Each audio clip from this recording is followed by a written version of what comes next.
Ano ang tumatakbo sa utak ni VP Sara Duterte at ano talaga ang plano ni Pangulong Bongbong Marcos Jr. dahil sa nakakagulat na magkasalungat na opinyon patungkol sa hearing. Dahil sabi ni VP Sara Duterte, ayos siya sa impeachment. Ngunit sabi naman ni PBBM, hindi siya sang-ayon sa impeachment. At ano nga ba talaga ang iniisip ni VP Sara Duterte?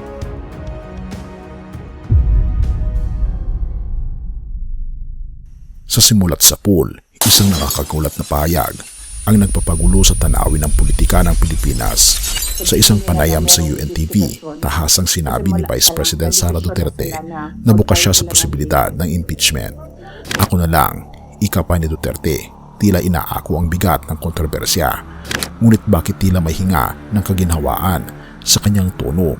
Hindi ba't kakaibang marinig ito mula sa isang lider na nasa gitna ng intriga?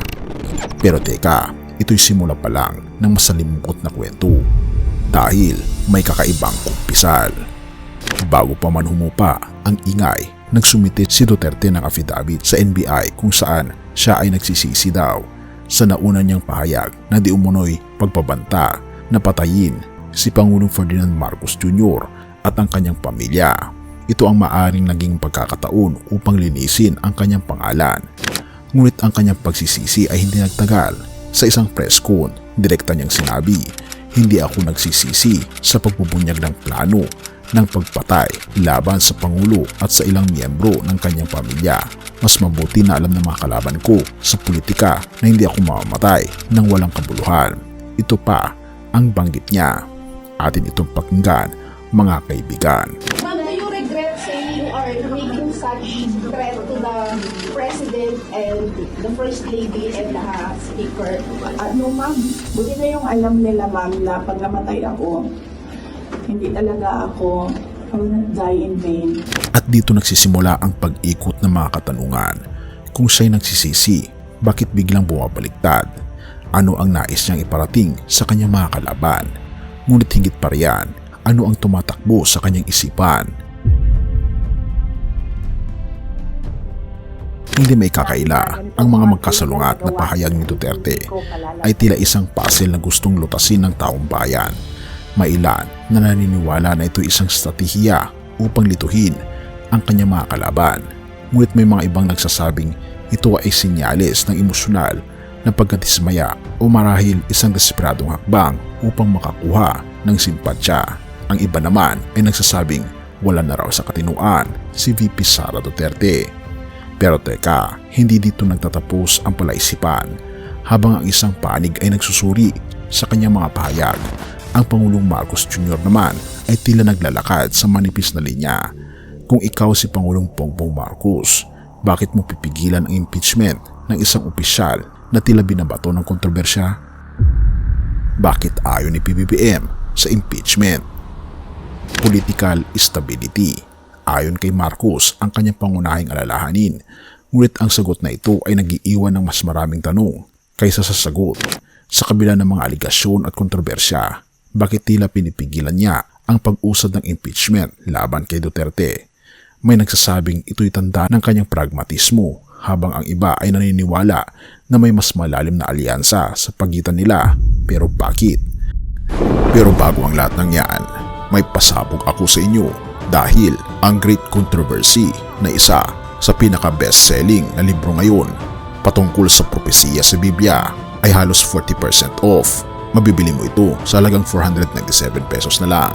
Kung interesado ka kaibigan, i-click mo sa description sa baba at mabubuksan ang iyong mga mata sa mas malinaw na pangitain sa iyong hinaharap. Tayo'y magpatuloy. Ang mga hakahakay nagsasabing maaring may nalalaman ang isa't isa na maaring magdulot na mas malaking iskandalo kung ilalantad. Ito ba'y mutual deterrence? Kung ilalaban ni VP Sara ang mga sikreto ni PBBM, ano kaya ang maaring ibalik ng Pangulo laban sa kanya? Ang tanong, meron ba mga sikreto na tinatago ang bawat isa? Ang tanong, sino ang unang kikilos o sino ang unang susuko? Ang laro ng pampolitika, ang ganitong uri ng baliktad na dinamiko, isang pangalawang pangulo na nananawagan ng accountability habang hinahamon ang mga kaugalian at isang pangulo na tila pumipigil sa isang proseso na maaari magpabagsak sa kanyang dating kaalyado ay nagdadala ng isang mahalagang tanong. Sino ba talaga ang may kontrol? Ang mga aksyon ba ni Duterte ay isang senyales ng desperasyon o bahagi ng isang mas malawak na plano? At ang pagpigil ni Marcos, ito ba isang hakbang upang mampanatili ang balanse ng kapangyarihan o bahagi ng isang mas malalim na taktika?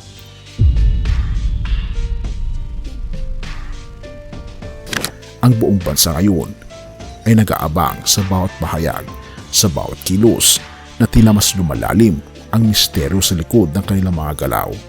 Ngunit habang tayo naghihintay ng kasagutan, isang bagay ang malinaw, ang kwento ni VP Sara Duterte at Pangulong Bongbong Marcos Jr. ay isang kwento ng intriga, kapangyarihan at taktika na siguradong tatalak sa kasaysayan ng politika ng Pilipinas. Ngunit ang tanong pa rin, sino ang unang kikilos? Ang sagot, iyan ang magpapabago sa lahat. 1:14 verse 6, sinabi ni Jesus, "Ako ang daan, ang katotohanan at ang buhay. Walang makaparoroon sa Ama kundi sa pamamagitan ko." Ang ating Panginoon Jesus ang perpektong halimbawa ng katotohanan at katarungan. Sa gitna ng kaguluhan at mga kontradiksyon, siya ang nagbibigay liwanag sa ating landas. Ang pahayag na ito ng ating Panginoon Jesus ay paalala na sa Kanya lamang natin matatagpuan ang tunay na direksyon at layunin ng ating buhay. Sa mundo ng intriga at pagtatago ng intensyon, inaanyayahan tayo ng ating Panginoon Jesus na magtiwala sa Kanyang daan, isang landas na puno ng pagmamahal, kapayapaan at katotohanan. Siya ang ating gabay sa gitna ng kaguluhan, ang ating liwanag sa dilim at ang ating buhay sa gitna ng pagkakagulo. Purihin ang ating Panginoong Diyos at tayo manalangin. Ama naming Panginoong Diyos na makapangyarihan sa lahat, Ikaw ang aming daan, ang aming katotohanan at ang aming buhay na masusupungan po namin sa aming Panginoon Jesus. Sa iyo kami lumalapit sa gitna ng mga hamon at kontrobersya sa aming bayan. Pinapanalangin namin na Ikaw ang maging sentro ng puso at isipan ng aming mga lider. O aming Panginoong Diyos, na makita nila ang halimbawa ng aming Panginoon Jesus ng katapatan, kababaang loob at pagmamalasakit sa bawat kanilang desisyon. O aming Panginoong Diyos, naway matutunan naming lahat na sumunod sa iyong daan, sa iyong katotohanan at sa iyong buhay. Bigyan niyo po kami ng kapayapaan, lalong higit sa mga nanonood ng content na ito, at naway maramdaman namin ang iyong pagmamahal at paggabay sa kanilang personal na buhay. Tulungan mo po kaming lahat na magkaisa bilang isang bayan na sumusunod sa iyong kalooban. Pinupuri po namin kayo, o aming Panginoong Diyos, at itinataas namin ang lahat ng ito sa iyong makapangyarihang pangalan. At salamat sa pagdinig ng aming panalangin, at patnubayan po kami at patawan po kami, o aming Panginoong Diyos, sa lahat ng aming pagkukulang at pagkakasala, sapagkat ito ang isang hiling sa matamis na pangalan ng aming Panginoong Jesus. Amen.